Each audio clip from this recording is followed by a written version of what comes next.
जुन जुन हाथ बजावे हो, जुन जुन हाथ बजावे हो, प्रिय नवनीत प्रिय नवनीत पालन झूले, प्रिय नवनीत प्रिय नवनीत पालन झूले, विठ्ठल नाथ झुलावे हो, झुलावे हो, झुलावे हो, प्रिय नवनीत।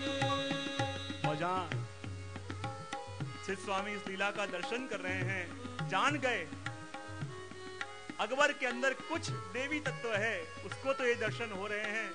संग में खड़े हैं बीरबल, पर बीरबल को ये दर्शन नहीं हो रहे हैं। और वही अपने भाग्य की सराहना करते हुए कहते हैं, ये दर्शन जिसको हुए उसके भाग्य की मैं क्या सराहना करूं। और कह रहे हैं, अब हाँ हो भोजन करत घर एक जारी, भोजन भोजन करत घर एक झारी, दो मेल खाय खवावे हो, अब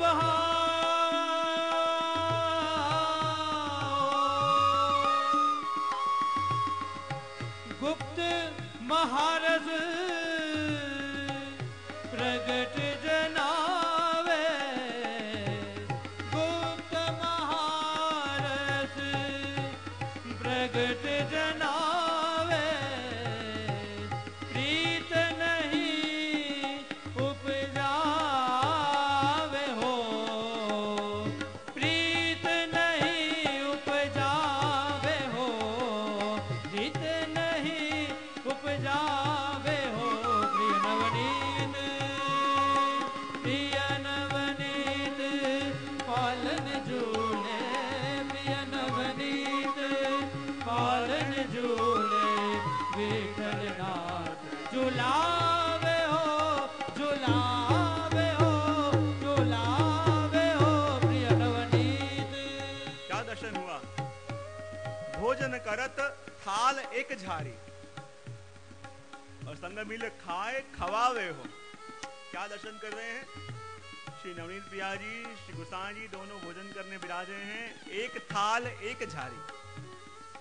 कभी ठाकुर जी स्वयं अपने हाथों से लें, और कभी अपने हाथ का कोर लेके श्री गुसाई जी को मनुहार करके रोगावें, और कभी श्री गुसाई जी अपने मुख से लेवें, और जहां गुसाई जी खुद लेने जाएं और नवनीत प्रिया जी उनका हाथ खींच के उनके मुख का निवाला खुद अरुग जाएं। और जहां ऐसे सुंदर दर्शन सिद्ध स्वामी कर रहे हैं, मानो उनके नेत्र धन्य हो रहे हैं, जीवन के सारे मनोरथ पूरे हो रहे हैं। कह रही तो गुप्त महारस आप प्रकट कर रहे हो, पुरुषोत्तम है और चंद्रावली स्वरूप श्री गुसाई जी प्रभु आप हो।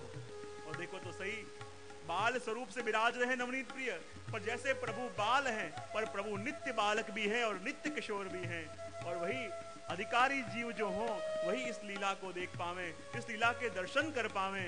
और इसलिए सत्य स्वामी कहते हैं, धन धन भाग्य दास निज जन के, धन्य धन्य भाग्य दास निज जन के, जो यह दर्शन पावे हो, अब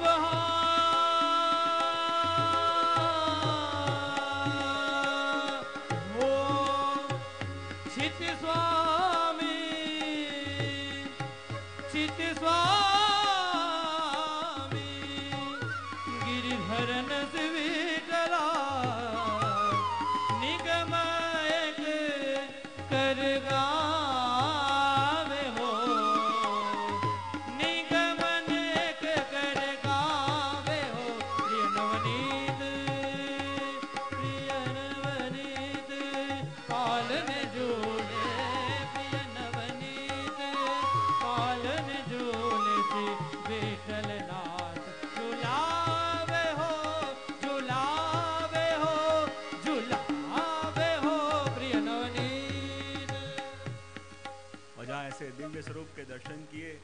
और वही शिष्य स्वामी कह रहे हैं, धन्य धन्य भाग दास निज जन के जो यह दर्शन पावे हो। ऐसे जो निज जन हैं जिनको कृपा करके ये दर्शन दिए, क्योंकि ये दर्शन अकबर को हुए, शिष्य स्वामी को हुए, पर बीरबल को न हुए, इसलिए कहा धन्य धन्य भाग दास निज जन के जो यह दर्शन पाए हो।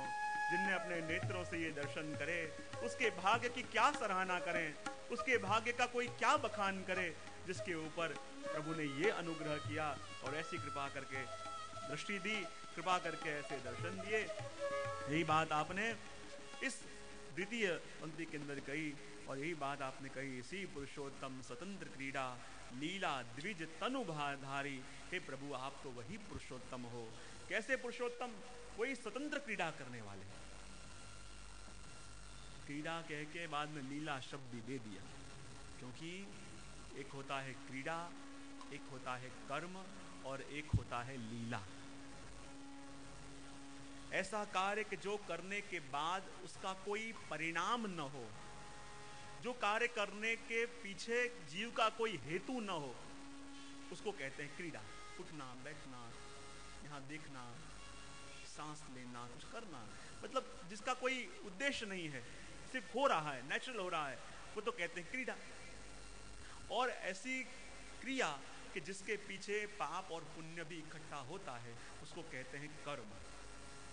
और जो प्रभु करें कि जिसके पीछे न तो पाप पुण्य की कोई चिंता, न कुछ करने की चाहना, प्रभु जो भी करें वो मात्र और मात्र अपने निज जनों को सुख देने के लिए करें, उसको कहते हैं लीला। जो आपके लिए खेल मात्र है। ये कई बार मैं कहता हूं, अपने वहां मनोरथों में खेल शब्द आते हैं, होली खेल, विवाह खेल। विवाह खेल, विवाह खेल है, और प्रभु विवाह करते हैं किस लिए? क्योंकि वो लीला है। वो अपनी इच्छा से नहीं कर रहे, अपने लिए नहीं कर रहे, अपने अलग अलग जीवों के मन में जागे हुए अलग अलग मनोरथों को पूरा करने के लिए जो कर रहे हैं, उसको कहते हैं लीला। इसलिए तो कह दिया, श्री पुरुषोत्तम स्वतंत्र क्रीड़ा लीला द्विज तनुधारी। और प्रभु ये जो आप आचार्य का स्वरूप धारण करके, ये द्विज यानी ब्राह्मण का स्वरूप धारण करके ये जो प्रभु आप विचरण कर रहे हो, ये प्रभु मात्र आपकी लीला है। क्योंकि प्रभु आपके मूल स्वरूप को तो मैं जानता हूं, लेकिन अपने निज जनों को आनंद देने के लिए, अपने वैष्णव जनों के मनोरथों को पूरा करने के लिए प्रभु ये जो आप कर रहे हो, ये मात्र प्रभु आपकी लीला है।